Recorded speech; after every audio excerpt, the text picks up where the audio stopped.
Welcome, everybody, to Project Recovery, a podcast about addiction. More importantly, it's about recovery, and it's brought to you by our friends at knowyourscript.org.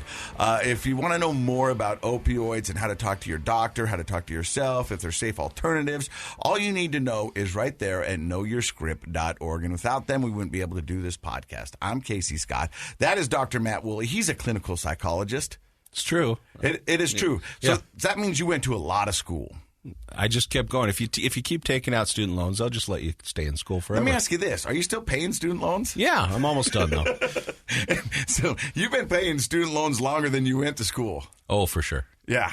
But you know what? I don't look at that as a bad thing. The interest rate's so low, and it let me do what I want to do. Not a big deal to me. You know, it's interesting you say that because I've got kids and they're getting ready to go to college, and I want to help them out as much as I can, but I don't think what I have is going to cover the whole bill for them. And I was talking to my ex-wife, and I said, hey, I think student loans are okay. And she goes, I don't want to get in that mess. And I go, well, it's going to give them a little bit of ownership in their education.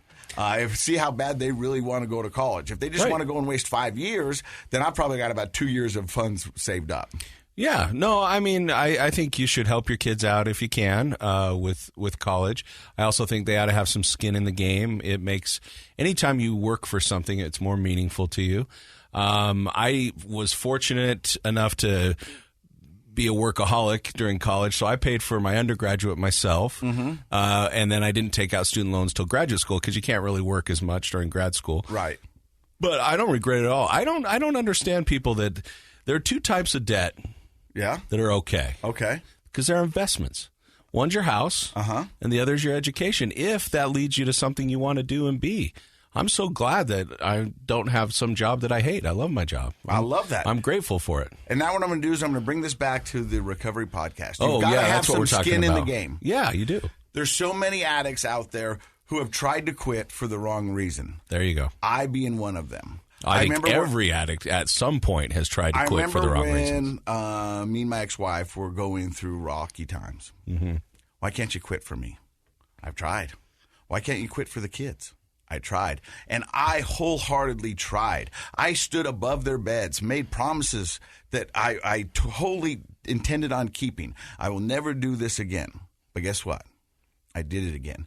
The only way I found recovery is when I finally decided to do it for myself, to put skin in the game. I felt if I was doing it for someone else, it would make it easier. But I wasn't holding myself accountable because I wasn't ready to commit. I wasn't ready to quit. I was quitting for you. I was quitting for the kids. And that's not how this game works. You've got to be able to quit for yourself. Yeah, there has to be personal motivation. I think on some level that's true for anything we're really good at or really successful at. And I'm not sure there's anything really much harder than going from an addiction to a life of recovery. I think that's a really hard path. It's certainly a path worth doing. But if you're trying to do it for other people, that's just it's too strong of a force to handle it. And I think, I mean, you tell me what you think, but I've talked to other people that doing what you just described, you know, being very sincere, standing over your kids' beds, making promises to God, to the kids, to your wife. I make deals with the devil. Deals with the devil. Whoever's out there, right? Whoever listen, I made a promise to. Whoever, I mean, and I meant it, and very I tried sincerely, 100%. But then you break it, and all of a sudden, and what happens to your self-esteem? Right in the toilet. Yeah. Not only that, it breaks apart relationships because now my ex-wife didn't think I loved her enough to quit. And that had one thing didn't have to do with the other. To be honest with you, it didn't. Did I love my ex-wife? 100%. Did I plan on quitting for her? 100%. Did I do it? I couldn't. I wasn't ready, and it didn't happen. But that didn't mean I didn't love her. It didn't mean that I didn't love my kids, standing above them, making them promises that Dad's not going to do this again. Dad's going to be a better dad tomorrow.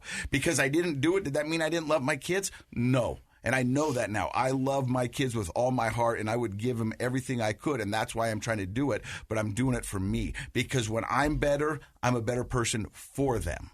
Yeah, if you put sobriety above everything else, then you can do everything else. Yeah. You put anything above sobriety, that's the first things you're going to lose if you don't do it. One of the things that I think's been great about, just for me on being on this show over the last few years, is getting to meet the spouses of the addicts. We've had quite a few spouses of addicts on the show, and how they benefited from the education about how addiction works.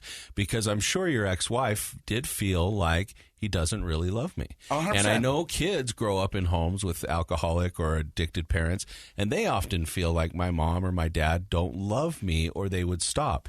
And when the change that can come over a person and the family, when the education happens and you realize that's not how it works. The love is there, but the addiction is powerful. Strong. And it changes minds because you understand it, and it changes hearts because then you can understand the person better.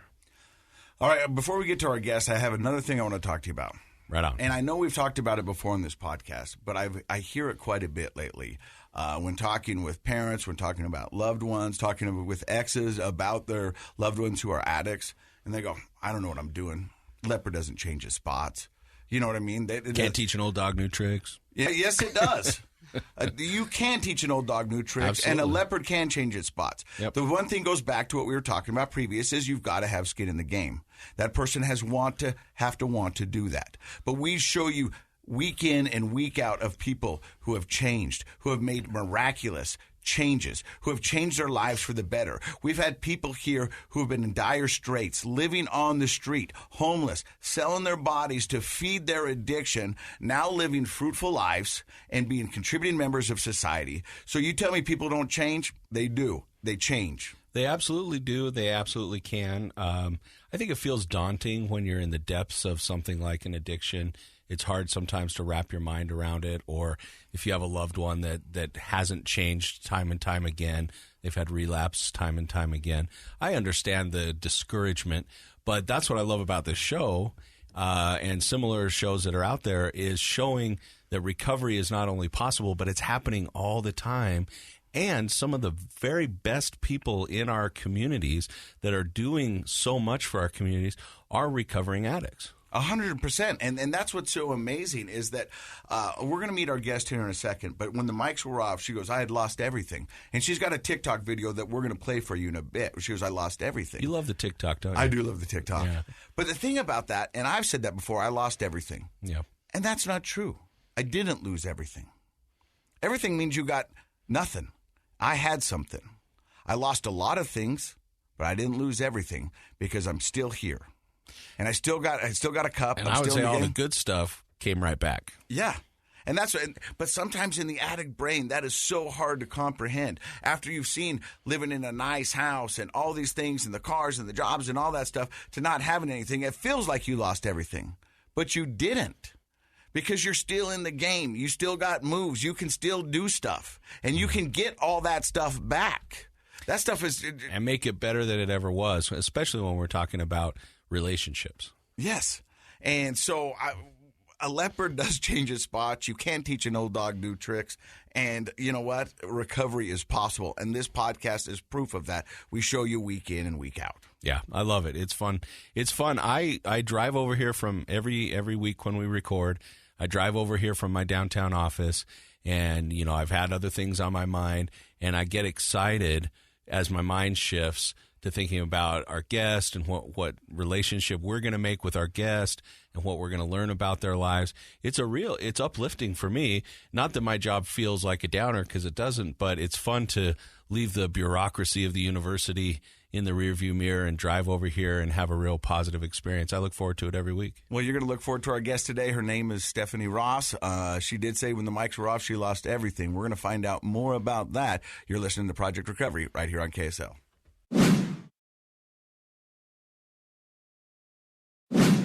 Welcome back to Project Recovery. I'm Casey Scott. That's Dr. Matt Woolley. Our guest today is Stephanie Ross. How are you? I'm good. How are you? So I think it was your cousin that reached out to me. Right. Said, Stephanie's got an amazing story. I really love your podcast. Can you try to get her on? I shot you a text. You were more than willing to come in. So how does the story of Stephanie begin? Okay. So I'm from Ogden. I was born and raised in the area of Ogden. When I was 3, my parents had gotten divorced.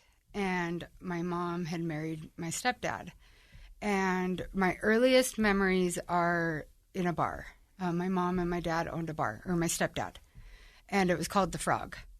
And so we got to spend our weekends at the bar. And I just remember, playing on the stage, sleeping in the back room when the nights were open, jump in the booths. And so that kind of scene was what I've grown up with from such a really young age. So were the characters, the patrons of the bar, did they treat you like family? Did they know you were the owner's kids? And, in my head, I'm envisioning a kind of a Cheers scenario, because you go back and watch the old sitcom Cheers, and it was a family. Everybody knew what was going on, and everybody was involved in everybody's life. And some bars are like that, most aren't. But was it kind of like that for you? So not so much like with the visitors, but the bar staff. Yeah. They're still, I still have Facebook friends. Like they were really close. And my stepdad and my mom, they were partiers. Like they had, she put on a good time. And so, it was a family deal. And so we got really close with all of them for quite some time. But that was what that was what I knew. And, that's interesting, because the bar then for you kind of felt like home. Right? Mm-hmm. And so, if you think about behavioral associations, emotional associations, things start to take on certain feelings if we associate them together. So the whole Pavlov's dog kind of idea. And so for most people, a bar wouldn't feel like home. But if you grew up there, then it would feel like a very comfortable place, maybe even a place you wanted to be, because it sounds like you had a lot of fun there as a kid. When you think about it, as a young teenager, it's like forbidden fruit. I mean, you can't go into the bar. Yeah, what happens there? It sounds amazing. I remember walking down the street, 25th Street in Ogden, when I was a teenager. First of all, that was a scary place to be back in the 80s. And I remember peeking in the bars, like, oh, what's going on in there? What kind of fun is happening behind those doors? Why do you have to be a certain age to get in there? But it's something that it's mysterious. For some, it's scary. But for you, it was home. It was. And, and I don't remember what year they sold that. I think by the time I was 10, but those are my earliest memories. Like that was, my mom, she was a party thrower. And so at any point during those adolescent years, did you imbibe? Did you taste any alcohol? Did you try it? At that time, no. We thought it was fun to get the glasses and fill it up with Coke and Pepsi and, act like we were doing it. So but playing house, playing bar, right? Because the little handles with all the 10 different, Oh, that's pretty fun. Yeah, back behind the bar and drinking Snapple bottles. Yeah, we did that growing up because my parents drank, and we'd go to restaurants and they'd order drinks, and me and my brothers, we'd get Roy Rogers, which is the same thing as the Shirley Temple, but it's just for boys. Oh, which is just Sprite and grenadine. Makes you feel a little better. But it was one of those things. It's like, well, these guys are getting a special drink. Why don't we get a special drink? And so we'd get a Roy Rogers. Yeah. Okay. Yeah.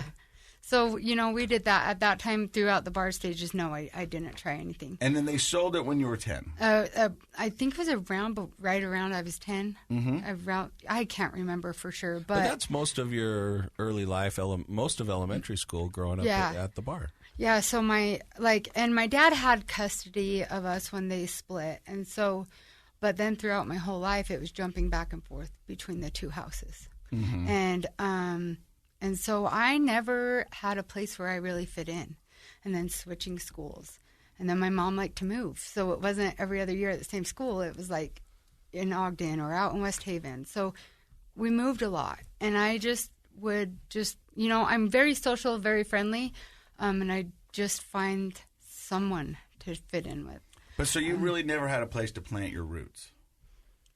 Not like... in a friend circle. No, not in the younger years. I still am connected with some people from elementary, but as I went from elementary, then I'd go to a different junior high, and then I'd switch to junior high and go back to the other one. So by the end of my junior high years is when I started using 8th to 9th grade, drinking and smoking pot. And I just found that, I was fun. And so would it be unfair to say that the bar years were some of the more stable, consistent years because that was a place you went? No, you were moving around a lot. Yeah. But the bar itself was consistent until they sold it. Yeah.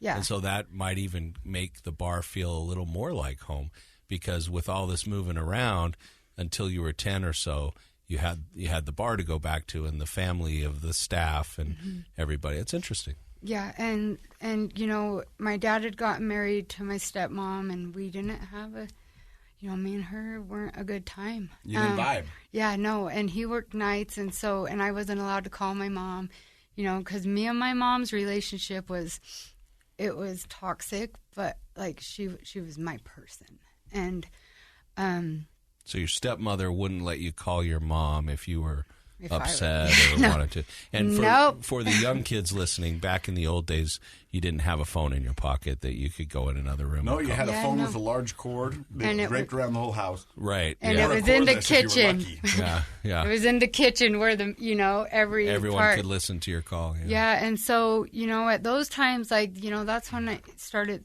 you know, my loneliness or, you know, feelings of abandonment a little bit. Like, I was just alone in this little Did you have world. siblings? I did. I have a little sister, and then she had 3 kids also. Oh. We were treated differently, though. So you had a sister, a full biological Mm-hmm. sister. How much younger than you? She's 3 years younger. 3 years. Mm-hmm. Were you close, or sometimes 3 years is a little too much space? Yeah, we've been pretty close. Okay. When the whole house jumping, we didn't always go together. Maybe first through 4th grade, me and her were together, and then like in 6th grade, she stayed with mom, and I, you know, and then I went to my dad's. So at that time is when we started separating it. So you use the word abandonment issues, and I can see that. I But she mean, downplayed it. She said a little abandonment. Yeah. And that kind of struck me because you're downplaying what it is, and it was a real emotion. And if you felt abandoned, that's okay. It's okay to own that, I think, but I don't know. Yeah, well, I mean, I can downplay it a little, you know, but I felt that way, but I don't like to think of it as that. Like now, like how far I am in my recovery, like and seeing, like knowing what my mother and stuff went through, like I understand her struggles a little more, You got a little know? more insight. Yeah. And so I'm a little bit more understanding on, you know, where I was and why I was feeling these ways. And, you know, my insecurities played into that. My insecurities ultimately ended up being a big part of my addiction. and you know, you're bringing up sort of a good meta topic for the listeners to know, and that is sometimes people avoid therapy, whether it's addiction recovery therapy or otherwise, because they avoid aspects of therapy because they don't want to sound like, oh, I'm criticizing or I'm being overly critical of people in my life. The way I would look at it is we're not judging that. We're just trying to understand the influences that might have created insecurities, right? So not having a real solid, grounded home base and solid, grounded relationships do create insecurities in those early years. Now, we can look back on it and realize, well, your parents were the architects of that instability because they were moving you around as much, but we can also understand that they were probably dealing with their own difficult issues in their lives and maybe doing the very best they can. So it's not a criticism per se, right. Of your mother or your father or people like that. I mean, they're your parents, you criticize them if you want, but I'm just saying sometimes people stop their in-depth analysis because they don't want to feel like they're criticizing those important people in their life. And I would say let's reframe that to, we're not criticizing them. We're just trying to understand the dynamics of everything that happens so that you can have personal insight and say, well, why was I an insecure kid? You know, well, it kind of makes sense. Sometimes my sister was there. Sometimes she wasn't. Sometimes I was moving around to these different houses and there was a lot of bouncing back and forth. And, you know, there's a lot of security that comes from a kid who says, this is my house and this is my neighborhood and this is my school. And it doesn't sound like you really had that on a consistent basis. Well, like, and my dad, my dad's always been stable, consistent. He's been a solid core. So me moving back and forth was ultimately like my choices and really what I wanted to do, but also like to be with my mom. You know, I longed for that, that love for my you mother. You said it was toxic? My mom? Your relationship with your mom? Yes. So can you explain that a little bit? Yes. My mom was an alcoholic. And a very, very bad alcoholic. And so for my younger year, you know, really young, like that was the household I grew up in. Very toxic, it was abusive. But on the outside looking in, we were a great, perfect family. Picture perfect, you know, like what happened behind closed doors was not allowed to be talked about. From an early age, gifts became a big thing. When something bad behind the scenes happened, we would get gifted things for our silence. So they were bribes, really? Basic, yeah. Like, you be quiet. Now, I bought you a Barbie. That didn't happen last night. Wow. Type of stuff. Yeah. So that's, that's kind of how it was with her. I had this attraction for her. And, I needed my mom, my dad and my sister have a really close relationship, and then it was me and my mom. I'm her, and Why do you think that was so important to you? I mean, it sort of seems obvious a little girl would want to have a relationship, but why do you think it was so? It sounds like it was really important to you to have that close relationship with your mom. I don't know at that time, that being that young, why. I know in my, as I got into, 7th and 8th, and stuff, it's because I could just manipulate her, and I could do whatever I wanted at that point, By the time 7th grade, her alcoholism, she was a repetitive drunk, so it's like you would have to sit and listen to her. But she drank, and the devil came through. It was like she was almost possessed. It was pretty terrifying.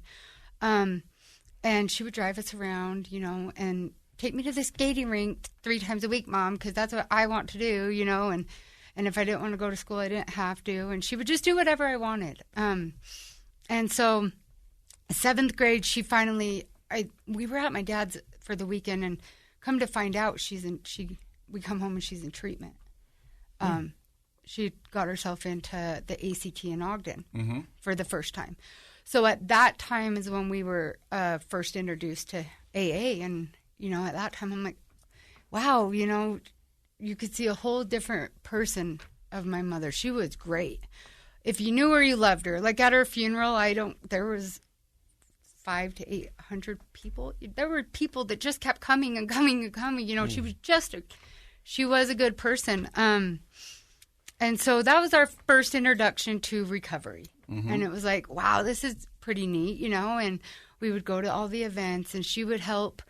She's a party planner, so she would help set up the parties or fundraisers and things like that. And so we got introduced to that, and then we moved back out to our other house, and that's when I was drinking and smoking. And about 9th-ish grade, she would come to Salt Lake and work when she worked at Wells Fargo, and she wouldn't come home for a few days. Well, the boys renting the basement had just graduated high school, and she would leave us in charge of, them in charge of us. And that's when the big parties started. And, my little sister was there, and I don't even know why this was okay. I couldn't imagine. Well, I think technically it wasn't okay. Yeah, it wasn't. But at that time, it was. What was that like? Our life. What happened when she was out of town? Oh, we'd just party. We'd have big parties. We'd drink. We had a swimming pool out back, and kick my sister out of her room, go sleep in Mom's so we could turn her light on. And, the boys downstairs would get, and then all of my high school, and we'd all get together and just. And these were just boys renting the basement? They weren't family? It was a family friend. So it was a family that we had grown up with, and my mom was really close with, and it was their son. And his friends. Yeah. So, at a young age. That's a big temptation for high school girls to have the older college boys living in the basement, I bet. Well, it was a good time. We just, and I just like having a good time. When I started drinking and smoking, that was it for me. That was and I was 13, 14 years old. And wow. Then the drinking really picked up when I was 15. It was an every night thing. And then I stopped going to school. And I went to the uni. And I did my first 30 days there. And that was when you were 15? Yeah. Why did they have you go to uni? Because I quit going to school and my drug addiction. And they were there trying to get you sober?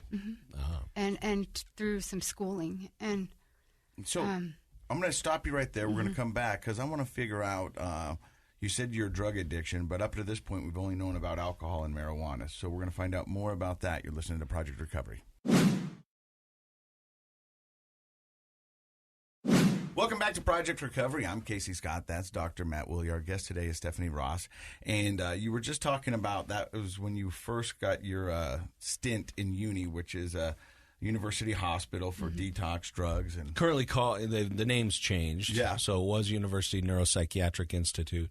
And I like saying uni because it's a lot easier than HMHI, but now it's Huntsman Mental Health Institute. But it's a freestanding psychiatric hospital with kind of a full range of services here in Salt Lake City. And it's kind of a unique place in the western United States. There aren't too many places like that aren't associated, run by the state. They're an independent but associated with the University of Utah. So, but Dr. Matt asked why you went there, and you said it's because of your drinking and drugs. But up to this point in the story, it's marijuana. Okay. Mm-hmm.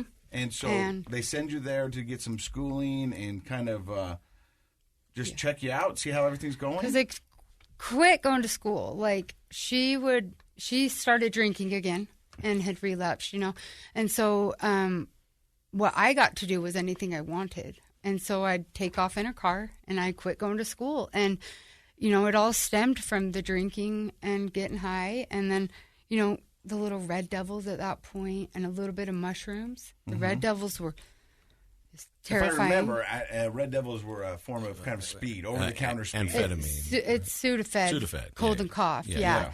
And you take like all of them and get really sick. So I don't think they even have those on the shelf anymore, right? No. Because it was such a huge. But I do remember kids talking about that back when I was a kid, right? Mm-hmm. Yeah, and so a little bit of that. But then I ended up there for the outpatient, and I did that for the 30 days. Oh, that makes sense. You mentioned you were doing some schooling up there, and they have an IOP, an intensive outpatient program called Teen Scope. Yes. And that's where you'd go up there Monday through Friday probably, and you do half a day of school and a half a day of different types of therapy. Mm-hmm. And so I completed that, and then they took me home, and I was supposed to go to Clearfield High at that point. And I wasn't comfortable with myself. I knew nothing about me. I didn't know any Stephanie. I didn't know which way to walk. I knew nothing, And so I'd go in the school and I'd walk out the back, because my grandma worked in the cafeteria. So she would give me a ride, and I'd walk out the back down to my cousins. And I'm like, I'm so not grandma doing this. facilitated that? Grandma took you? Grandma took her to school. Oh, took you to school. Took me to school, and then I see. she worked in the cafeteria, so she'd go to work and I'd leave. Gotcha. And it was at first it was the confusion of my schedule. I didn't know, what to do, and so I never figured it out, so I left. Well, let me ask you this. I'm kind of curious at this age. So you're 15 still in the story. So, and you started drinking at 13, you said. Mm-hmm. So that's an interesting time because that early to mid adolescence is the time where kids are usually the most rebellious and, pain in the neck kind of, kind of kids fighting against the man and family and all that. Did you think you needed to be at uni? Did you think you needed help? Did you feel like you should have been in school, or were you like, I don't need any of this? Were you in denial, or were you feeling like, yeah, things aren't going my way? I did it because they made me at that point. I didn't really have another choice. I did a lot of therapy growing up because she thought she was doing the best to get me help and fix me. And so that's, I never wanted it. And so I learned at that time how to manipulate all of this because exactly, and to get out of there. Well, I ended up not going to school again, for 2 weeks, and they get me back up in uni. And let me back up a little bit. I'd been drinking every night for months and months and months, for probably 6 or 7 months. Now, the first time I was in uni, I didn't tell anyone about that. I'd leave and I'd drink all night, and then I'd go up there. Now, this time I finally, because I started getting sick and withdrawing from alcohol at 15 years old, and I finally came clean to them and was like, okay, listen, I do have a problem. I do need help. So at that time is when they started giving me UAs. And this is so funny. So I thought on the weekends, because, Monday through Friday, that I could smoke weed on Friday. And for some reason, drink cranberry juice, a gallon of it, and I'd come up clean on Monday. And I didn't come up clean. I got caught. Yeah, I got caught. Kids believe a lot of stories about that kind of Freaking stuff. crazy, cranberry juice. Frozen spoon will take a hickey yeah. off, too. Yeah, and that's when they closed all the doors, shut down all the unit, and told me I was going to Provo Canyon School. For those who don't know, Provo Canyon School was... It was a lockdown school. You couldn't leave, and it had psychiatric treatment, but you stayed there. It was 24 hours a day. Yes, you did not leave. Yeah, you did not go outside. It's considered a residential treatment school. Currently, I don't think it's in existence, or maybe it is, but there's some backlash going on. Yeah. Paris Hilton attended that school, and she's been up on the Capitol talking about some of the stuff, and I don't know enough to say either way. I'm not aware of the details of that case either, but, it's tough. It's tough. Do we not provide that kind of treatment for kids? I don't think that's the answer. But we could ask her, what is your experience? What was your experience with It was awful. It was humiliating. You had the staff there that was just degrading. I left there a worse person than I had ever went in. And fortunately for me, I only had to be there for 4 months. And some of those girls had been there for years. They were from out of state, and they had different insurance. My insurance had dropped, and so I got to go home. Thank goodness. But I didn't leave there better. I didn't leave there changed. I left there worse. And the self-confidence, the insecurities. It was a place of treatment, but you couldn't see your family. They could visit maybe, and then you did phone treatment with them, and you were coached into your conversations with your parents. Yeah. And so they didn't really know what was really happening, And that's horrible. I have a lot of empathy for you. That's an awful experience. And that's why there needs to be good oversight. And I support people like Paris Hilton making awareness because treatment facilities are necessary for a lot of adolescents. Yes. But they should be safe, healthy, well-run, and they can be, and many of them are. But that's awful that was your experience. You said it kind of affected your self-esteem.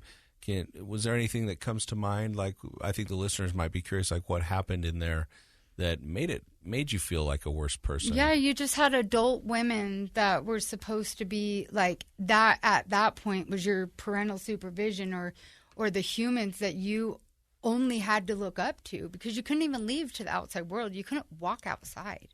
So you were stuck in there, and there was no examples of grace or no examples of kindness. And you were just stuck with these other sick girls too, feeling this and feeling, degraded. There was no good example in that building. And it doesn't sound like good treatment. I mean, no. Your attitudes, your health, your mental health wasn't improving. So much, in fact, that you said you left worse than you got there. Yeah. So I have ADHD, and from when I was younger too, I was on meds. So when I took my meds, they were really great, and through the treatment centers and stuff, like I had to take them right and consistently, and they did a really great job. When I left that place that night, I went over to the park and I smoked weed immediately. Like that was the very first thing. I got home and put my bags in my room and went over to the park. And that, I was back at it. And that's when I started abusing my Adderall. And I found out what else it did. And I could break them apart and snort them.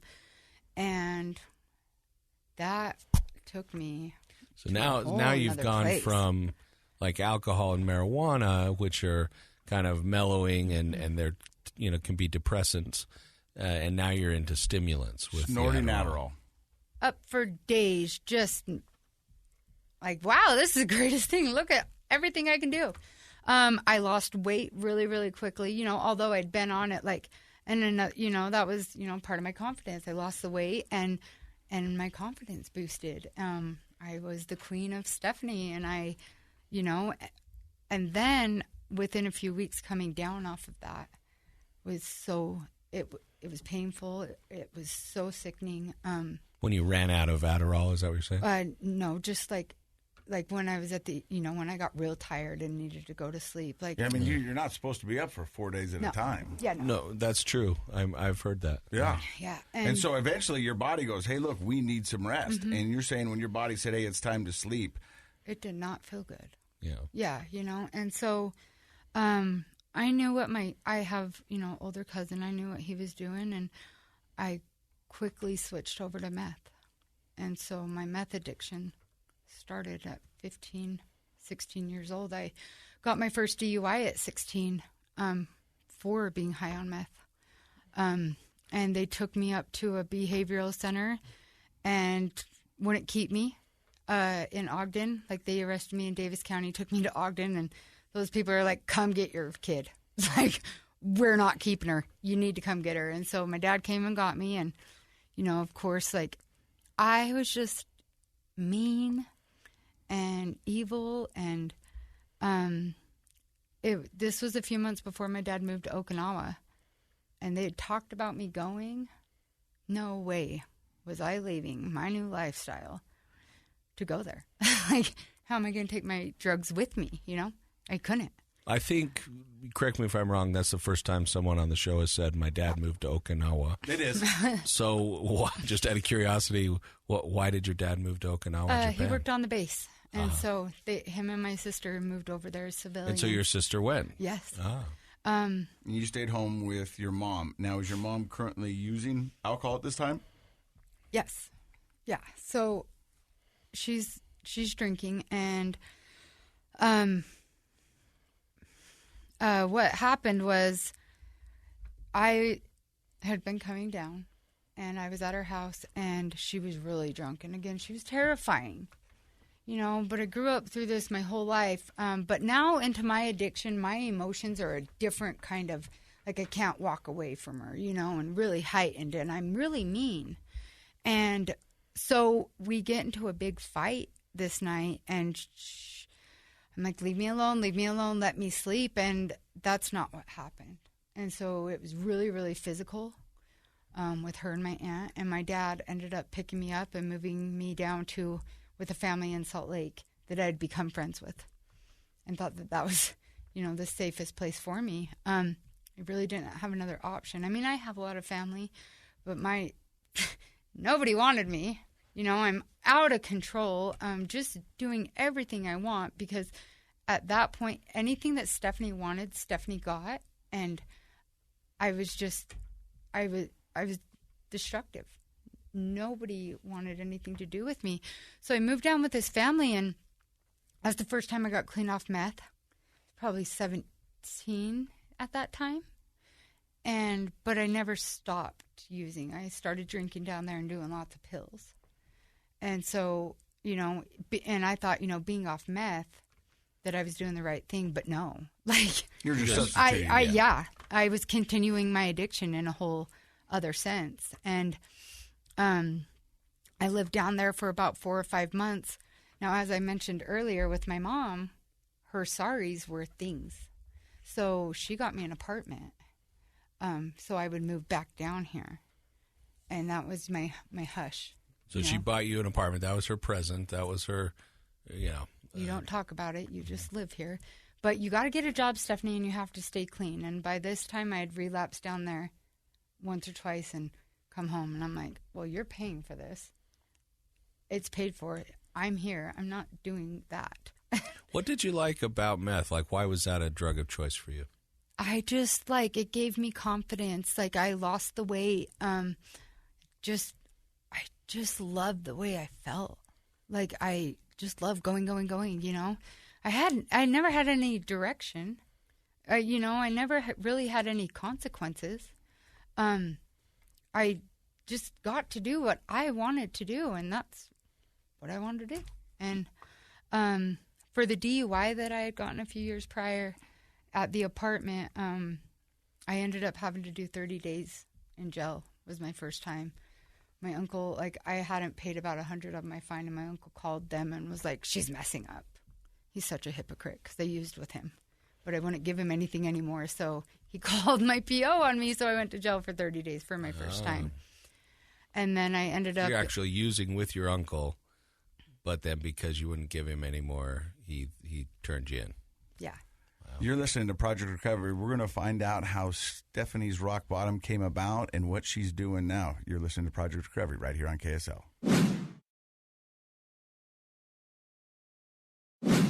All right, so you're talking about your first 30 days in jail. Mm-hmm. Where does your life go from here?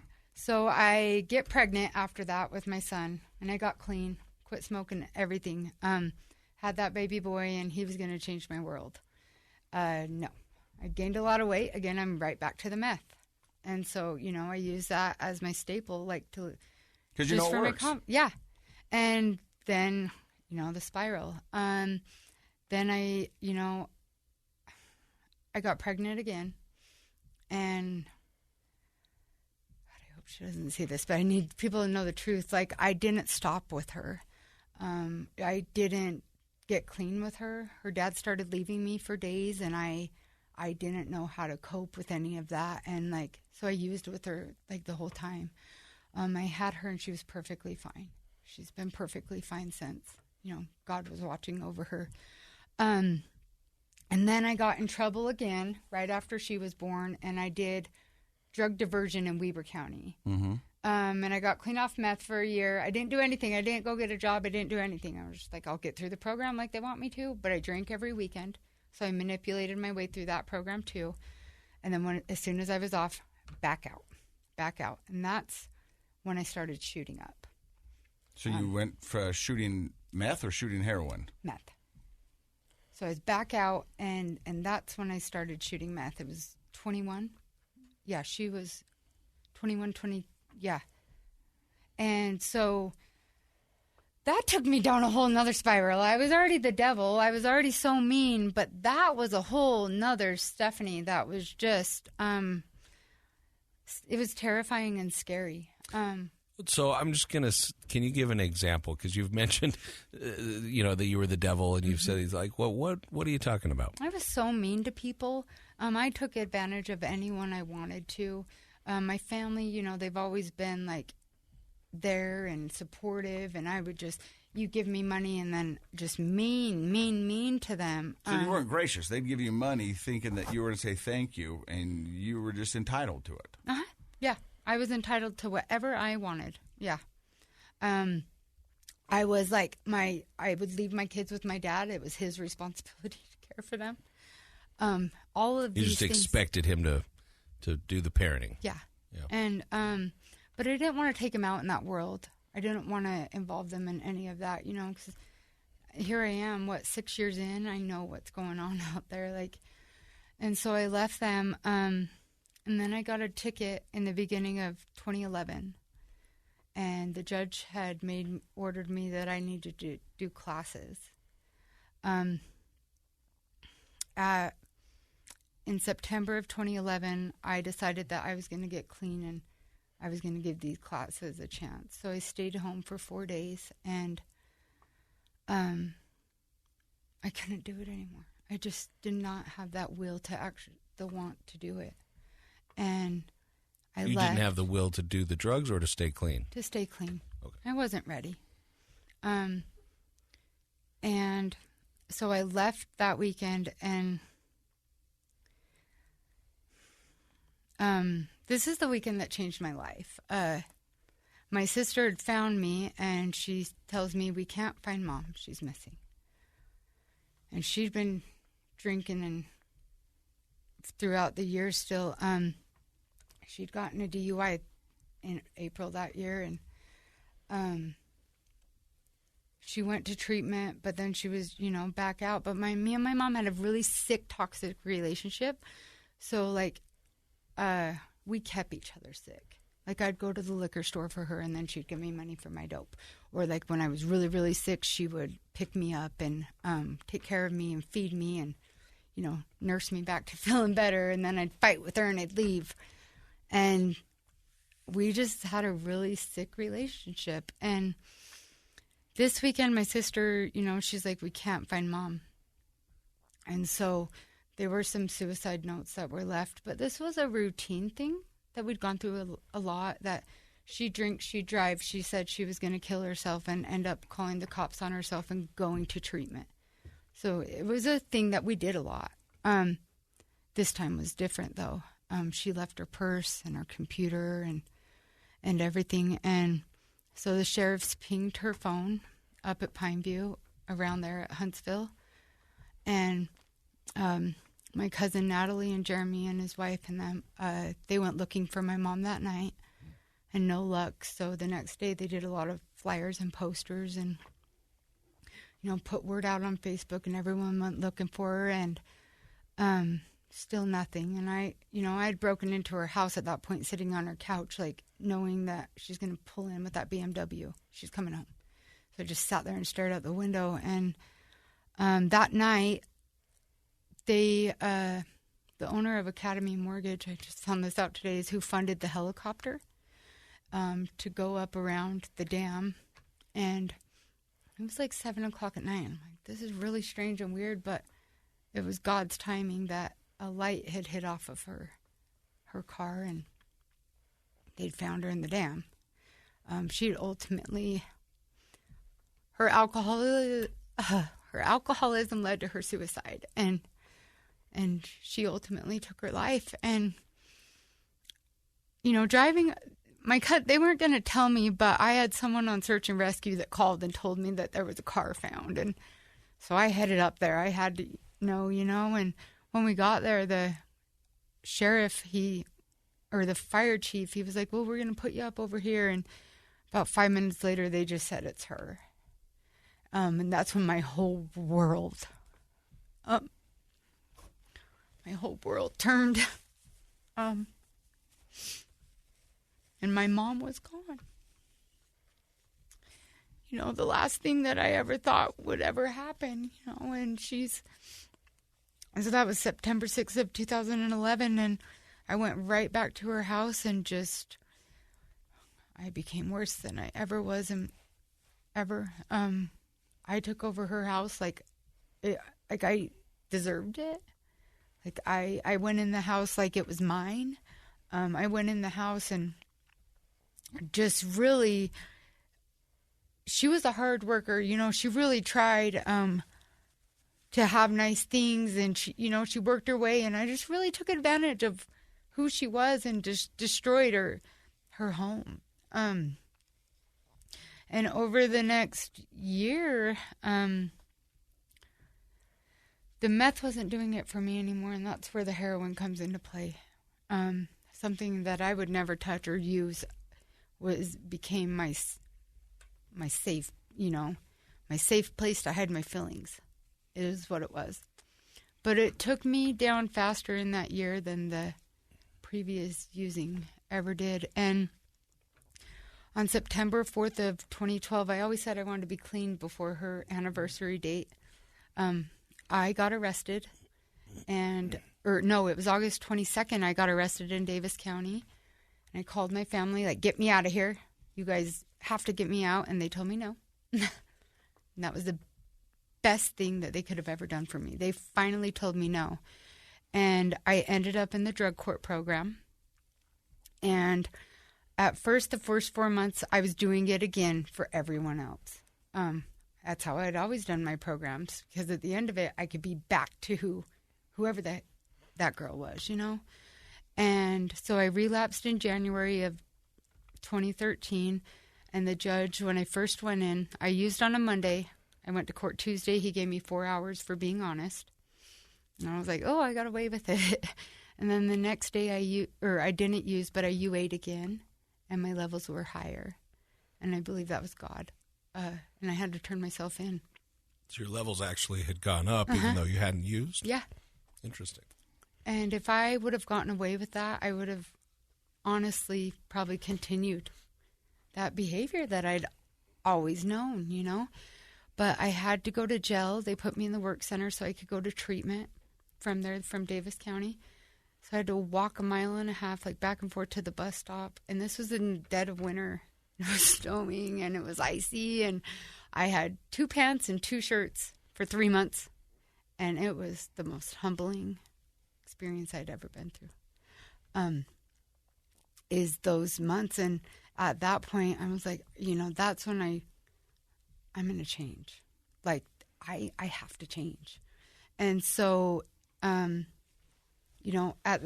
this point, my kids' dad has them now. My dad had them for a few years, and then the kids' dad, took them out to his families. And I didn't know who I was. I didn't know what to do with myself. I didn't know anything, because from such a young age, I started this lifestyle, and anything productive or responsible I'd never done. And so I did that program, and I graduated at 20 months, and I started going to AA. Like, the first meeting I went to was in Ogden, and there were 2 people there. Like, okay. I did a couple in jail because it was one of my mom's friends, and just needed that. And so I'd go to AA in jail, but I started going to recovery up in Ogden and up to Valley Camp and the women's retreat and all these meetings, and I found my home. I finally found the people that loved me and that I felt comfortable with and that I belonged, and people that had been on the same path I'd been on and were willing to share it with me, but then carry me with them. And so I've been sober ever since.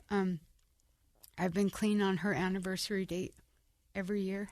It's my 10th year. I just got chills. Yeah, that's wonderful. At the end of the day, I truly believe that one of us had to go for the other to survive. So I believe that she's walking with me. God took her to save me. And me and my family talk about that often, that, it is what it is. Well, that's such an interesting perspective. You felt like your relationship with your mom was so codependent, so toxic and destructive that if you guys had lived together in life, you would have, neither one of you would have ever gotten sober. Better. So you felt like somebody had to go, and that maybe that there was a plan or a divine intervention there. Yeah, there was a lot of God moments after her death that kind of were like, oh, okay, like I know you're here. But I never thought I'd be this person. I got my kids back when I was 2 years sober. I was stable with the job. Kind of felt, a little bit of responsibility. And I've had them ever since. We participate in recovery events. Those are the people I surround myself with today. Just, because we're doing the same things, but we have a lot of fun. Mm-hmm. Like, we do a lot of fun things. I'm so much better sober. Like, I'm a loud, fun, outgoing person. I love to have a good time. Like, I host parties for everyone, to come just, like, we watch the UFC fights and everyone just comes and hangs out, potluck. Like, it's just those types of things. Like, it's so possible. Real fun. It's possible. Real fun that lasts, that you remember, real relationships that are built. They're not all genuine. Shadowed by authentic, by drugs and alcohol. How's your relationship with your father? It's really good. So we lived together. I live with him, and I get to take care of him now. The roles have reversed. He was always there, to pick me up. He was, like you said, that stable force when you were younger, and now you get to be that for him. I get to, yeah. He doesn't have to worry about me. That's another thing. And my grandma, too, I go over and take care of my grandma. They don't have to worry about Stephanie anymore. And they can depend on me. I'm reliable. My kids are, they have a stable home. They have consistency. I have a 14-year-old, and sometimes, I'm just like, they're mouthy, at that age. And I'm like, but he's doing way better than I was. He's doing just fine, I'm just wonderful. I'm so impressed with your openness. You're honest. Just because I know I've watched you throughout this whole podcast, and some of the stuff you've been saying has been tough for you to say. I can see it in your body language. I can hear it in your voice.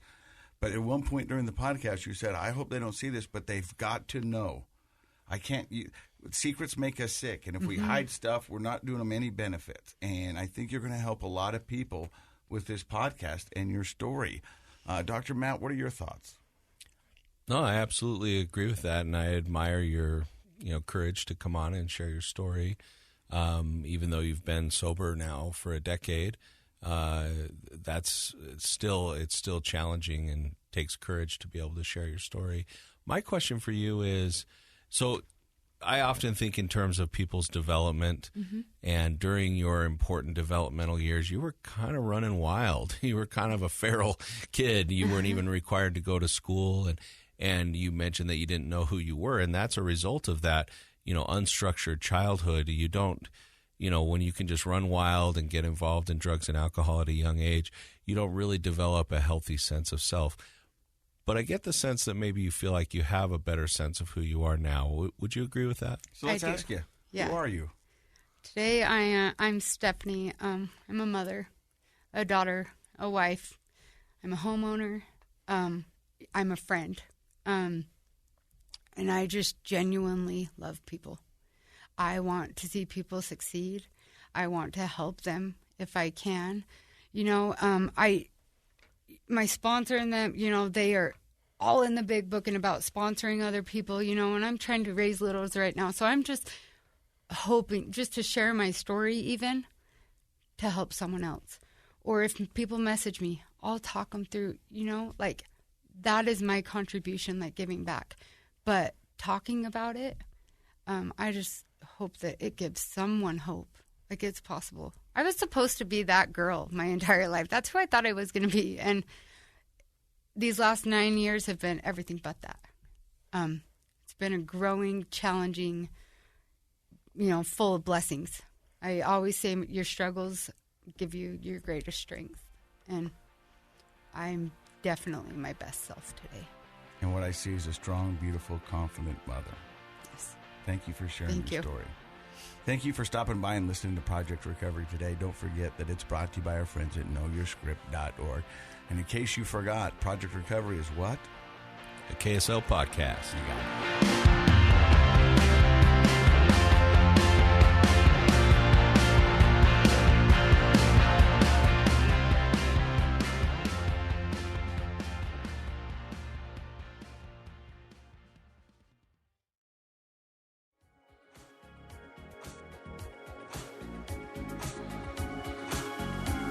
The contents of this program are for informational purposes only. The program is not intended to be a substitute for professional medical advice, diagnosis, or treatment. Always seek the advice of your physician, licensed therapist, or other qualified health provider with any questions you may have regarding a medical condition. Never disregard professional medical advice or delay in seeking it because of something you've heard on this program. KSL does not recommend or endorse any specific tests, physicians, products, procedures, opinions, or other information that may be mentioned on the program. Reliance on any information provided on the program is solely at your own risk.